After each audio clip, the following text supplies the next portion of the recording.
This is cool.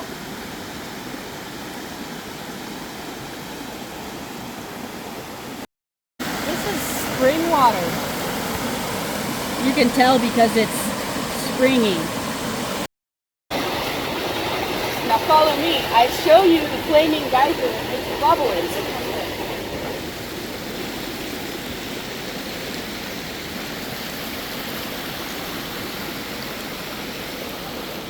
You see those bubbles? That's the geyser bubbling up its volcanic gases.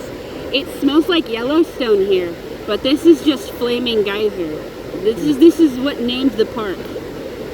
It used to be flaming until like 10 years ago about. Last time I saw it, it was flaming. But the water right there does help you be able to tell that it's gassy. It farts. It farts a lot. This is Mt Rainier farts, by the way. Mt Rainier farts. Don't you like the smell of Mt Rainier's farts? Because I sure do. So this is the geology of Flaming Geyser, and this is what it used to look like.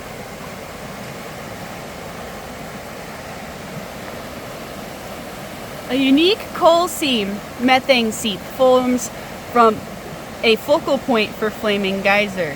Forms a focal point for Flaming Geyser. Sorry, I have dyslexia.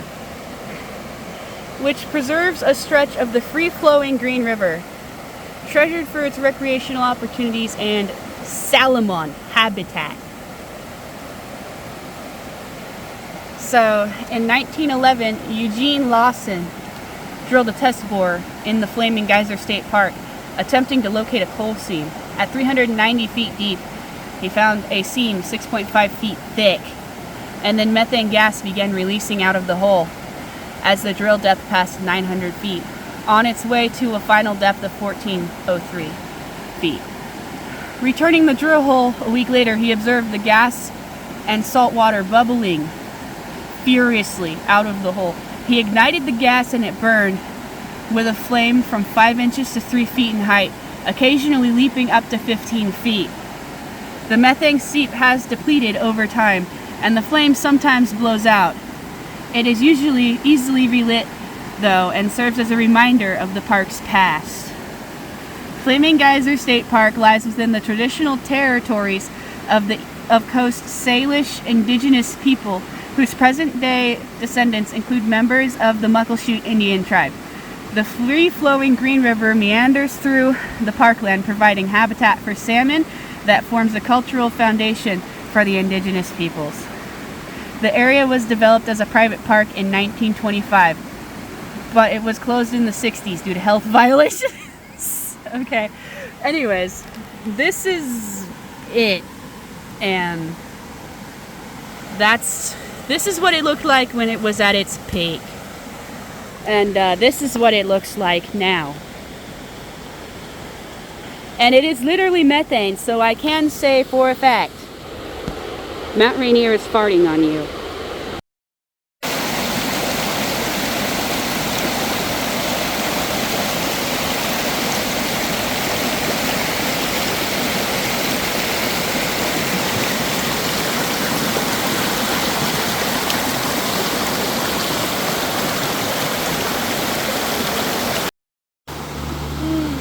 My favorite thing in the world is moss milk. Look at that. Fresh moss milk. But you must get consent first. And this moss consented, I promise. That geyser that we just saw is evidence that the earth is in a consistent, constant state of flatulence. And Washington is the fart zone. So beware, it smells like farts here. My goodness, going to the bubbling geyser is a total vibe. Like, what the heck? I feel like a nerd for nature. A nature nerd.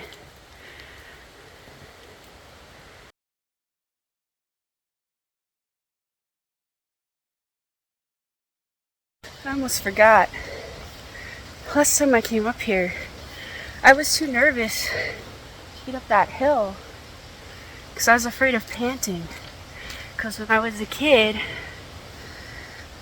I used to hyperventilate when I freaked out, and I was told that I was dying, and I was just freaking out. It took me like 10 years to get over that.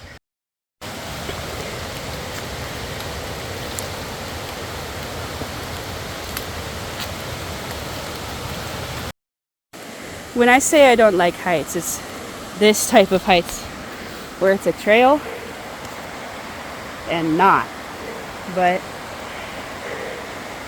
I try to stop and think it's pretty. I try to convince myself I'm not a slip away from death. First of all, this guy's kind of cute. He doesn't like me. Come on, climb onto me. That's a milkweed bug. But also, Lexi was here, 2023. I promise you that wasn't me who defaced this freaking thing, because I haven't been to this park since like 2010.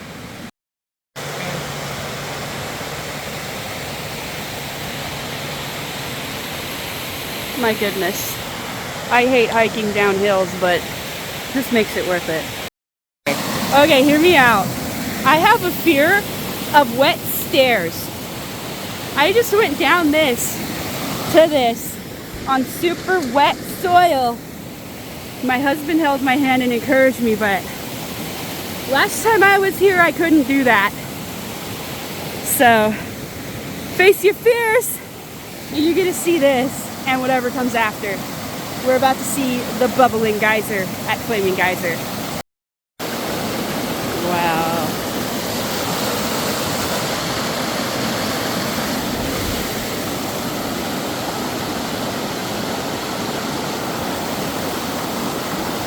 I sure don't like bridges, but I like looking over them.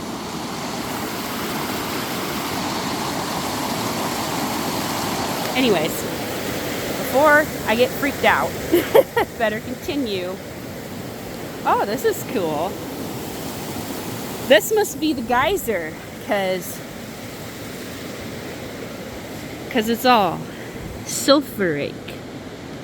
It's all white like me. That's cool. I want to see. This was somebody's eagle project. That's cool. Shout out to you, Kevin. Thumbs up. This is cool. Calcium carbonate settles out of the water and creates the gray residue you see in front of you. This process is very similar to what you see at Yellowstone. The only difference is that the water is coming out of the bubbling geysers not heated to a high temperature, meaning there is less algae and bacteria to create vibrant colors associated with Yellowstone. And I'm going to read the top now because I'm reading it backwards. The bubbling geyser is similar in origin to the Flaming Geyser. It is the remnant of an exploratory coal well drilled in the early 1900s. The bubbling geyser's main product is methane. This methane is broken down by microbes in the surrounding environment, which then reacts with calcium found in the water to produce calcium carbonate, also known as white trash. I'm kidding. Wow. Greasers much? Oh, I'm sorry. It's just cool though. Again, big shout out to Kevin, who I hope is an Eagle Scout. Hey, I hope Kevin's an Eagle Scout because this is pretty cool. Shout out to Kevin. Apparently some loser dug a hole here once and made the water turn white. They made milk out of the earth, and I'm not sure how I feel about that. Brings a whole new saying to earth flowing with milk and honey, right? From the Bible. Anyways, whoever these people are, you suck. Did you have to do this? Anyways, at least it's not a tree, so you get some pity points for that. But if it was a tree, I'd be wishing you broke up. Otherwise, why don't you just, I don't know, do this to a dead stick or something that's not in a park? Anyways, sorry. Graffiti's not my thing. Well, when it's permanent, it's actually really cool when it's temporary and creative, but when it's this, it makes me grumpy.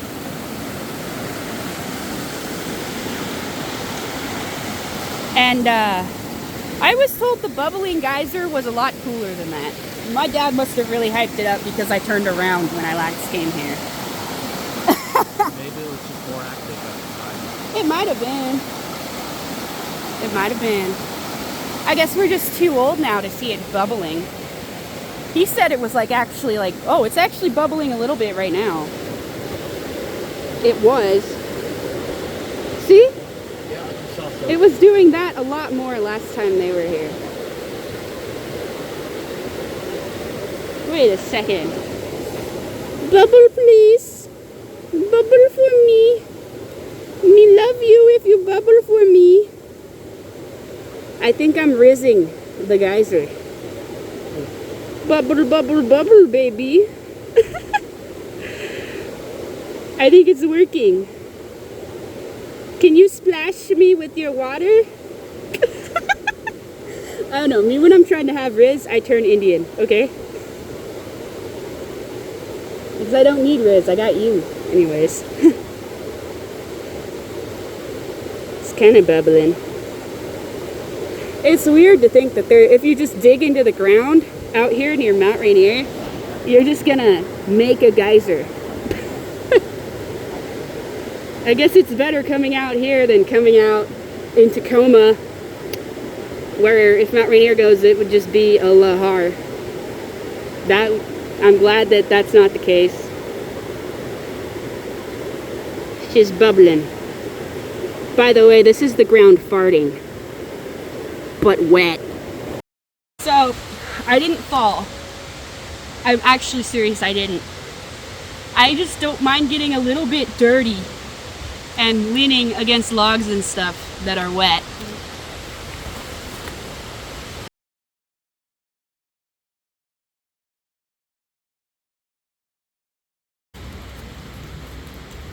I am the Lorax's 6th removed cousin. This is my cape. And guess what? If you hurt this thing, I'm not afraid to break your knees.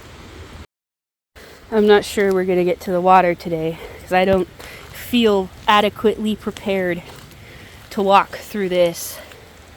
And when I'm usually here, it's dry. Get good, loser. I freaking hate you.